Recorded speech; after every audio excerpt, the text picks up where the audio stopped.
ചിരിയുടെ തമ്പുരാക്കന്മാർ ചിരിയുടെ പെരുമഴയുമായി എത്തുന്നു. ഫൺ ബേബി ഫൺ ശനി ഞായർ ദിവസങ്ങളിൽ രാത്രി 8 മണിക്ക് നമ്മുടെ സൂര്യ ടിവിയിൽ. സ്വർണം നമ്മൾ തിരിച്ചു കൊടുത്തില്ലെന്ന കാര്യമെങ്കിലും ചീരുവിനെ അറിയിക്കേണ്ടതായിരുന്നുവെന്ന്. അങ്ങനെ അറിയിച്ചതുകൊണ്ട് എന്താ രഘുവേട്ട കാര്യം? നമ്മുടെ രഹസ്യം മറ്റൊരാളെ അറിയിക്കുന്നത് എന്നൊരു തലവേദന തന്നെയാ. ഇപ്പൊ തന്നെ അവളുടെ സംസാരം കേട്ടിട്ട് എന്തൊക്കെയോ സംശയങ്ങൾ ഉള്ളതുപോലെ തോന്നുക എനിക്ക്. നമ്മൾ സ്വർണം കൊണ്ടുപോയി അവർക്ക് തിരിച്ചു നൽകിയെന്ന് പറഞ്ഞത് അവള് പൂർണ്ണമായും വിശ്വസിച്ചതായിട്ട് എനിക്ക് തോന്നില്ല. അവളുടെ സംസാരത്തിൽ എനിക്കും അത് തോന്നി.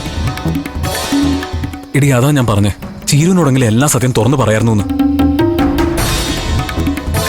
ഇല്ലെങ്കിൽ അതൊരു നന്ദികേടായി പോവില്ല അമ്പിളി. ഒരു നന്ദികേടും ഇല്ല. ചീരുവിനോട് നന്ദി കാണിക്കേണ്ടത് എങ്ങനെയാണെന്നൊക്കെ എനിക്കറിയാം. അത് ഞാൻ അവളോട് മക്കളോട് എന്തായാലും കാണിച്ചിരിക്കും. അതുപോലെ ഇപ്പോഴും നമ്മുടെ എല്ലാ കടമ്പകളും കഴിഞ്ഞിട്ടില്ല രഘുവേട്ട. ആ സ്വർണം എത്രയും വേഗം ദാസങ്ങളുടെ കയ്യിലെത്തിച്ചാലേ എനിക്ക് സമാധാനമുള്ളൂ. അതിലൊരു റിസ്ക് ഇല്ല രഘുവേട്ട.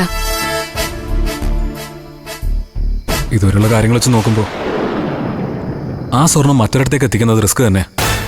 നമ്മൾ കൂടെ കൂടെ ഈ വണ്ടി എടുത്ത് പോകുന്നത് എങ്ങോട്ടേക്കാണെന്ന് ചിലരെങ്കിലും ഇപ്പോഴും നോട്ട് ചെയ്യുന്നുണ്ടാവും, പ്രത്യേകിച്ച് ചീരു.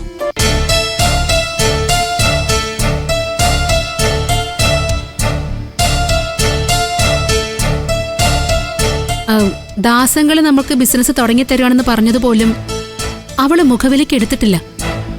തനിക്ക് എല്ലാം അറിയാന്നുള്ളൊരു പുച്ഛഭാവമായിരുന്നു അവളുടെ മുഖത്ത്. സത്യം എന്തെങ്കിലും അവൾ അറിഞ്ഞ നമുക്കത് വലിയൊരു നാണക്കേടാമ്പിളി. നമ്മളെ അവള് നന്ദി കെട്ടവരെ എഴുതി തള്ളും. അങ്ങനെ തള്ളിക്കളയാനും നമ്മൾക്ക് പറ്റില്ല രഘുവേട്ടാ. അവളെയും കുഞ്ഞുങ്ങളെയും പിന്നെ ആര് നോക്കാനാ? ഗൾഫിലേക്കെന്നും പറഞ്ഞു പോയ വിനയം പോലും ഇനി അവളെയും കുഞ്ഞുങ്ങളെയും തിരിഞ്ഞു നോക്കുമെന്ന് എനിക്ക് തോന്നില്ല.